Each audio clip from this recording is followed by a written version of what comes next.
అమ్మాయి తెల్లగా ఉంటదా సార్? ఎలా కనిపెట్టావురా? లేకపోతే మీరు ఇంత ఖర్చు పెట్టి ఫెయిర్ అండ్ లవ్లీ ఎందుకు కొంటారండి? నీతో ఇదేరా ప్రాబ్లం. సెంటీమీటర్ చనువిస్తే కిలోమీటర్ దూసుకెళ్ళిపోతావు. ఇప్పుడు వీసా రావాలంటే ఏం చేయాలండి? ఇంజనీరింగ్ MBBS చేయాలి. ఎరా ఇప్పుడు మనం MBBS చేసేయగలమంటావా? నువ్వు తలుచుకుంటే వారం రోజుల్లో చేసేస్తా.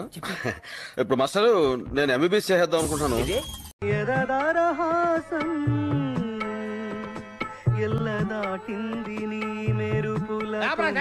ఆ భాష అంటే తరహాసం నాకే అర్థం కావట్లేదు. ఇంకా జనానికి ఏమర్థం అవుతాయి? జనానికి అర్థమవుతుంది గురూజీ. సెటిల్ వేస్తున్నావు ఏంటి? అరే మన స్టైల్ ఏదైనా పాడరా శాస్త్రి. ఓకే గురూజీ. పాడు. లడికి లడికి లడికి నువ్వు తెరిచిన వెదిల్కి కిటికీ, లడికి లడికి లడికి నువ్వు తెరిచిన వెదిల్కి కిటికీ. అరే ఆపరా శాస్త్రి, లడికి తీసి తడికి పెట్టరా. బాలసుబ్రహ్మణ్యం గారు నమస్కారం సార్. అసలు మీకు థాట్ ఎలా వచ్చింది సార్? దీనికైనా ఇన్స్పిరేషన్ ఉందా లేక మీ అంతటే మీకే అనిపించిందా? చిన్నప్పటి నుంచి మీకు ఇలా ఏదైనా కొత్త విషయాలు కనిపెట్టాలని ఆసక్తి ఉండేదా లేక ఖాళీగా ఉండడం మూలంగా అనిపించిందా?